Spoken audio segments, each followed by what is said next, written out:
नमस्ते मित्रों। मैंने एक कड़ी शुरू करी है कहानियों की, क्योंकि हम सभी को पता है और हर कोई जानते हैं कि कहानी शिक्षा का सबसे महत्वपूर्ण और सशक्त माध्यम है। प्राचीन काल में, पुराने समयों में सभी शास्त्रों की शिक्षा कहानियाँ जो है उन्हीं के माध्यम से वो शिक्षा दी जाती थी।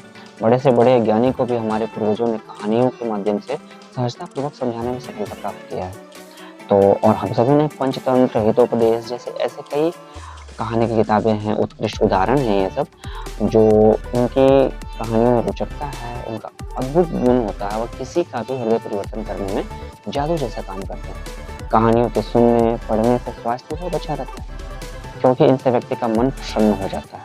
उसके सारे दुख दर्द, चिंता, फिक्र, तनाव, अवसाद आदि दूर हो जाते हैं, है ना। तो प्राचीन काल में तो सोने से पहले कहानी सुनने की दादा दादी के पास लोग आते थे और कहानियाँ सुनते थे।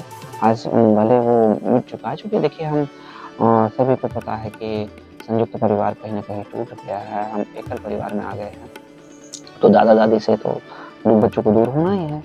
तो ऐसे में हम सभी का प्रयास होना चाहिए, हर एक अभिभावक का प्रयास होना चाहिए, हर एक बंधु का, हर एक समाज के उस व्यक्ति का प्रयास होना चाहिए, तो समाज को एक नई दिशा, एक नया संदेश या एक सही दिशा पे ले जाया जा सकता है, ताकि उसके भविष्य में आने वाली जो हो सकते हैं कि जो संकटें हों, उसके ऊपर में वो आगाह कर सके, अपने दिमाग का इस्तेमाल कर सके, अपनी बुद्धि का इस्तेमाल कर सके, वो बच्चा चंचल हो सके और वो बहुत कुछ कहानियों से वो सीख के माध्यम से वो अपने जीवन में वो बदलाव ला सकता है। तो कहानियाँ वो जो माध्यम है, वो जिसे सुनने से क्या होते हैं कि बच्चों में कहा जाता है कि दुष्ट स्वप्न नहीं आते, अच्छे-अच्छे सपने आते हैं। लेकिन आज यह प्रथा जब छूट गई ना, तो अनेक समस्याएँ आती हैं, अनेक समस्याएँ उत्पन्न हो रही है। परिवार में एकता और स्नेह का वातावरण जो है, ये बनाने में भी कहानी योगदान देता है।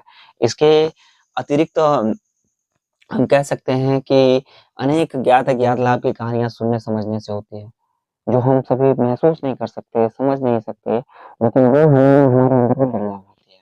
अतः हम सबको खूब कहानियाँ सुननी चाहिए, सुनानी चाहिए और लेकिन हम सबको ये भी ध्यान में रहे कि ये कहानियाँ कथा है, वो कथा ना हो, है। तो हम सभी को एक अच्छी-अच्छी कहानियाँ हर एक-दूसरे से साझा करनी चाहिए। शिक्षा को बाँटने से बढ़ा जाता है। लोग कहते हैं ना, शिक्षा को बाँटिए, शिक्षा बढ़ेगी, वास्तविक चीज़ है। धन को बाँटने से धन कम होता है, पर शिक्षा को बाँटने से शिक्षा बढ़ती है।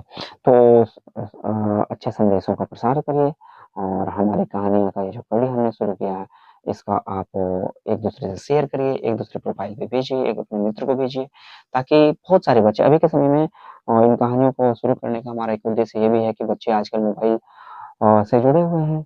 बच्चे बिना मोबाइल के रहते नहीं और माता-पिता भी ऐसे हो गए हैं कि अपने आप को शांत महसूस करने, उनसे पीछा छुड़ाने का एक मकसद भी ढूँढ लिया है कि उन्हें मोबाइल थमा देते हैं। तो मोबाइल में कुछ ऐसी गलत चीज़ें अभी अभी के समय में लोग वायरल हो जाते हैं, लोग ऐसे वायरल हो जाती हैं, जो गंदी होती है, समाज को एक नकारात्मक चीज़ें देती है, समाज को गलत संदेश देती है। तो हमारा सबसे निवेदन है, नम्र निवेदन है कि आप सभी जो है अच्छे चीज़ों को प्रसार करिए, एक-दूसरे से शेयर करिए और कमेंट करिए, अपने विचार रखिए, ताकि हम उस पर भी कहानी लाने का प्रयास कर सकें, वो ढूँढ करके आपके सामने वो कहानी को लाएँ, छोटी-छोटी कहानियाँ जो आप अपने बच्चों के साथ साझा कर सकते हैं और ये मोबाइल भी अगर प्रयोग करेंगे तो सार्थक प्रयोग होगा। तो हमारे आग्रह है, आपसे विनती है कि इसे आगे बढ़ाएँ, हमारा सपोर्ट करें और अपने बच्चों को अवश्य सुनाएँ, ताकि उनके अंदर भी एक कह सकते हैं कि पॉज़िटिव सकारात्मक चीज़ें उनके अंदर उत्पन्न हो, आगे बढ़े और दूसरों को भी वो सकारात्मक नज़रिए को स्वीकार कर सके और दूसरों को भी उस प्रकार बता सके। तो आशा है कि आप सभी हमारा सहयोग करेंगे। धन्यवाद।